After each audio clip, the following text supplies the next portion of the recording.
मैं अयोध्या नरेश दशरथ पुत्र एवं प्रभु श्री राम का अनुज लक्ष्मण महापंडित महाज्ञानी रावण को गुरु रूप में सादर प्रणाम करता हूं। आयुष्मान भव लक्ष्मण।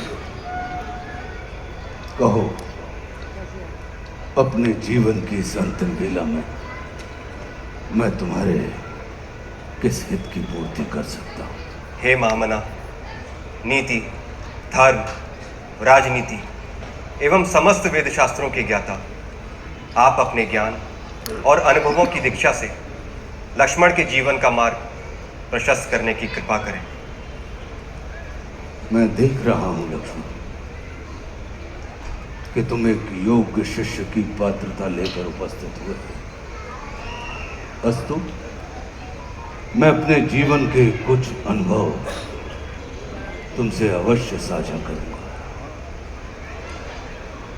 हे सुमित्रा नंदन, अहंकार चाहे सत्ता का हो या सौंदर्य का, शक्ति का हो या भक्ति का, धन का हो या धर्म का, वो बड़े से बड़े विश्व विजेता को नष्ट कर देता है। इसका प्रत्यक्ष उदाहरण ये त्रिलोक विजेता, विद्या विशारद, महापंडित रावण है। अहंकार में तीनों गए, कुल, गौरव और वंश। ना मानो तो देख लो इस रावण का अंत।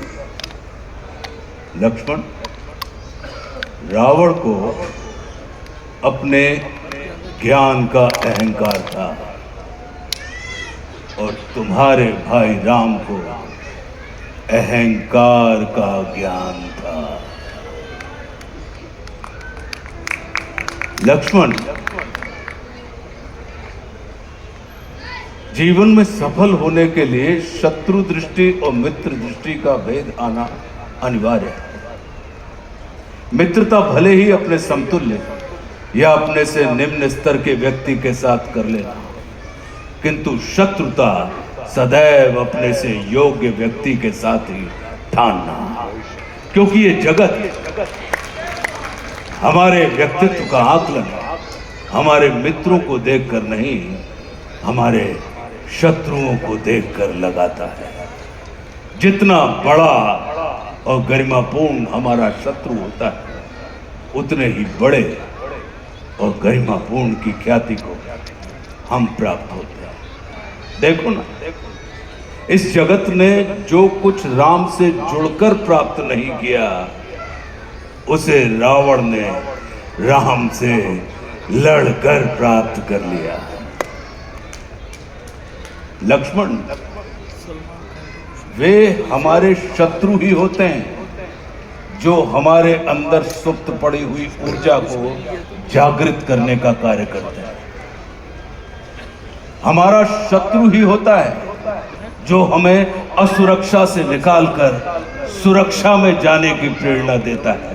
वो हमारा शत्रु ही होता है जो हमें अपने सीमित वृत्त से निकालकर अपने वृत्त को असीमित करने की प्रेरणा देता है।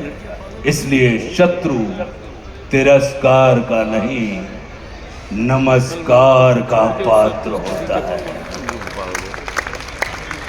कभी अपने शत्रु को नमस्कार करके देखना, वो तुम्हारा परिष्कार कर देगा। लक्ष्मण,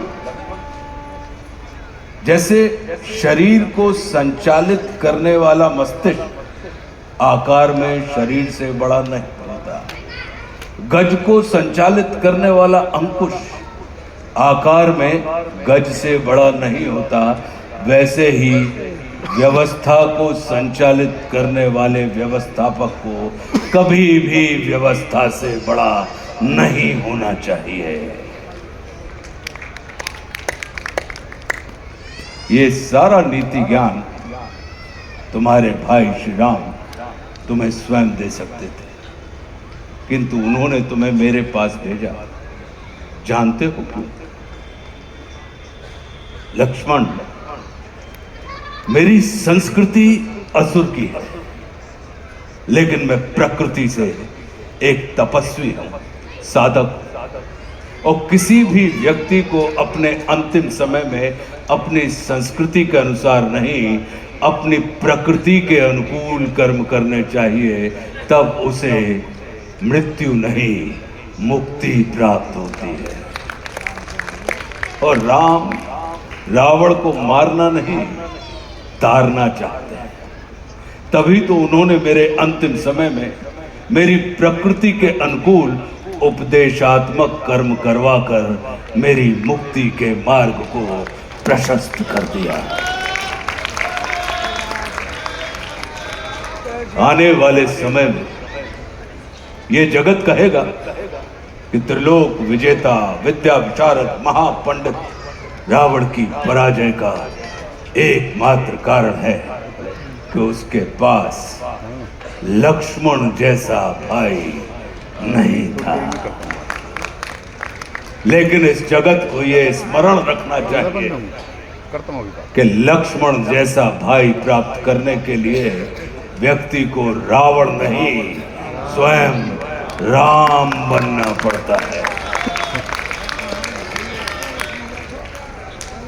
सदैव अपने भाई राम के अनुगामी रहना।